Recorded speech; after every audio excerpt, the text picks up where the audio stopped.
ആരോഗ്യമന്ത്രി വീണ ജോർജിന്റെ ഈഗോ കാരണമാണ് ആശാവർക്കർമാരുടെ സമരം നീളുന്നതെന്നും ആശാവർക്കർമാർക്ക് 10,000 രൂപ ശമ്പളമെന്ന ഇടതുമുന്നണിയുടെ പ്രകടന പത്രികയിലെ വാഗ്ദാനം നിറവേറ്റാനാവാത്തതെന്നും പാലക്കാട് എംഎൽഎ രാഹുൽ മാങ്കൂട്ടത്തിൽ പറഞ്ഞു. ഈ സാധു മനുഷ്യർ സമരപന്തലിരിക്കുന്ന അവരെ അധിക്ഷേപിക്കുകയും അവർക്ക് ആനുകൂല്യം കിട്ടാതിരിക്കാനും മാത്രം ഉള്ള ഈ ഫോൾസ് ഈഗോ കേരളത്തിൻ്റെ ആരോഗ്യ ഉപമന്ത്രി വിടണം. കേരളത്തിൻ്റെ ആരോഗ്യമന്ത്രിയുടെ ഫോൾസ് ഈഗോയിൽ മാത്രമാണ് ഇന്ന് ഈ സമരം ഒരു മറുപടിയില്ലാതെ, ഉത്തരമില്ലാതെ ഇടതുപക്ഷ ജനാധിപത്യ മുന്നണിയുടെ പ്രകടന പത്രികയിൽ പറഞ്ഞിരിക്കുന്ന ഒരു കാര്യം നടപ്പിലാക്കാൻ കഴിയാതെ ഇവിടെ നിൽക്കുന്നത്. അതുകൊണ്ട് മന്ത്രി ദയവ് ചെയ്ത് ഫോൾസ് ഈഗോ വിടണം. ഒരു ദിവസം ജീവിക്കാൻ 232 രൂപ മതിയെന്ന മന്ത്രിയുടെ പ്രസ്താവന ധാർഷ്ട്യമാണ്. മന്ത്രിക്ക് ആ തുക പാട്ട പിരിച്ചു നൽകാൻ കോൺഗ്രസ് തയ്യാറാണ്. മറ്റ് സർക്കാർ ആനുകൂല്യങ്ങൾ ഒന്നുമില്ലാതെ ആ തുകയ്ക്ക് ജീവിച്ചു കാണിക്കാൻ മന്ത്രി തയ്യാറാവണം. സിക്കിമിൽ ആശാവർക്കർമാർക്ക് 6,000 രൂപ മാത്രമേ വേതനമുള്ളൂ എന്ന രീതിയിൽ മന്ത്രിക്ക് കിട്ടിയ കണക്ക് വീണ ജോർജ് പുറത്തുവിടണം.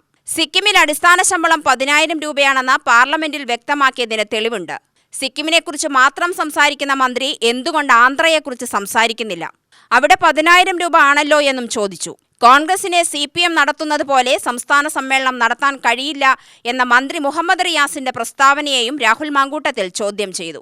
എനിക്ക് മനസ്സിലാകാത്തത് എന്താണ് കേരളത്തിൻ്റെ ആരോഗ്യ വകുപ്പ് മന്ത്രി ഇവിടെ കിടന്ന് പ്രൂവ് ചെയ്യാൻ ശ്രമിച്ചുകൊണ്ടിരിക്കുന്നത്? എന്താണ് അവരുടെ ശ്രമം എന്താണ്? അത് നമുക്ക് മനസ്സിലാകുന്നില്ല. അപ്പം നമ്മുടെ വാദം എന്താണ്? ഒന്ന്, 700 രൂപ മാത്രമാണ് പ്രതിദിനം ഇവർക്ക് 232 രൂപ മാത്രമാണ് ഇവർക്ക് പ്രതിദിനം ലഭിച്ചുകൊണ്ടിരിക്കുന്നത്. 7,000 രൂപ മാത്രമാണ് ഒരു മാസം കിട്ടുന്നത്. അതിൽ നിന്ന് വർദ്ധിപ്പിക്കണമെന്നുള്ളതാണ് നമ്മുടെ അടിസ്ഥാനപരമായ ഡിമാൻഡ്.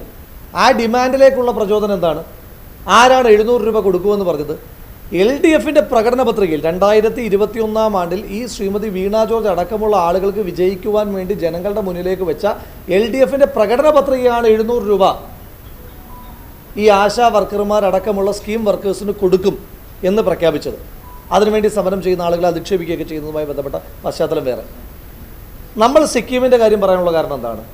ശ്രീമതി വീണ ജോർജും അതുപോലെ തന്നെ ഇടതുപക്ഷ മുന്നണിയിൽ നിൽക്കുന്ന മന്ത്രിമാരും അവരുടെ നേതാക്കന്മാരുമൊക്കെ പറയുന്നത് ഇന്ത്യയിൽ തന്നെ ആശാ വർക്കർമാർക്ക് ഏറ്റവും അധികം വേതനം കൊടുക്കുന്ന സംസ്ഥാനം കേരളമാണ്.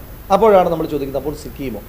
അപ്പോൾ സിക്കിമിൽ 10,000 രൂപ ആക്കി എന്നുള്ളത് ഇന്ത്യൻ പാർലമെൻറ്റിൽ നമ്മൾ അന്തരീക്ഷത്തിൽ നിന്ന് കൊണ്ടുവന്ന എന്തെങ്കിലും തെളിവല്ല. ഇന്ത്യൻ പാർലമെൻറ്റിൽ ബഹുമാന്യനായ ലോക്സഭാംഗം ശ്രീ ഡീൻ കുര്യാക്കോസ് ചോദിച്ച ചോദ്യത്തിന് ഇന്ത്യയുടെ ആരോഗ്യ വകുപ്പ് മന്ത്രി കൊടുത്തിരിക്കുന്ന മറുപടിയിലാണ് ഓരോ സംസ്ഥാനങ്ങളുടെ ഓരോ പ്രതിമാസം കൊടുക്കുന്ന വേതനം വെച്ച് നോക്കുമ്പോൾ സിക്കിമിന് 10,000 രൂപയാണെന്ന് പറയുന്നത്. കോൺഗ്രസ് സമ്മേളനം നടത്തിയാൽ ക്രമസമാധാന പ്രശ്നം ഉണ്ടാവുമെന്ന് പറയുന്ന മന്ത്രി ആഭ്യന്തരമന്ത്രിക്ക് ക്രമസമാധാനം നിയന്ത്രിക്കാൻ കഴിയില്ല എന്ന് തുറന്നു പറയുകയാണ്. CPMൽ വനിതാ പ്രാതിനിധ്യം ഇല്ലാത്തതിനെയും ഒരു ദളിതനെ പാർട്ടിയുടെ ഉയർന്ന പദവിയിലെത്തിക്കാത്ത തന്നെയും CPMൽ വനിതാ പ്രാതിനിധ്യം ഇല്ലാത്തതിനെയും ഒരു ദളിതനെ പാർട്ടിയുടെ ഉയർന്ന പദവിയിൽ എത്തിക്കാത്തതിനെതിരെയും രാഹുൽ മാങ്കൂട്ടത്തിൽ ചോദ്യം ചെയ്തു. കേരളത്തിൽ പട്ടികജാതി വകുപ്പ് കൈകാര്യം ചെയ്യുവാൻ പോലും പേരിന് പോലും പട്ടികജാതി വിഭാഗത്തിൽപ്പെടുന്ന ഒരു മന്ത്രി ഇല്ലാത്ത സാഹചര്യം കേരളത്തിൽ ഇപ്പോഴുണ്ട്. ഞാൻ ശ്രീ മുഹമ്മദ് റിയാസിനെ വെല്ലുവിളിക്കുന്നു, നിങ്ങളുടെ അഖിലേന്ത്യാ സെക്രട്ടറി ആയിട്ടോ സംസ്ഥാന സെക്രട്ടറി ആയിട്ടോ ഒരു പട്ടികജാതി വിഭാഗത്തിൽപ്പെട്ട ഒരാളെ കൊണ്ടുവരാനുള്ള ആർജവമൊക്കെ കാണിച്ചിട്ട് ഞങ്ങളെല്ലാം പൂർണ്ണമായി ഭംഗിയായി നടത്തുന്നു എന്ന് അവകാശപ്പെട്ട് കഴിഞ്ഞാൽ കുറച്ചും കൂടെ ഭംഗി ഉണ്ടാകും. ഇതുവരെ ഒരു വനിത ഉണ്ടായിട്ടുണ്ടോ? അഖിലേന്ത്യാ സെക്രട്ടറി ആയിട്ട്, സംസ്ഥാന സെക്രട്ടറി ആയിട്ടൊരു വനിത ഉണ്ടായിട്ടുണ്ടോ?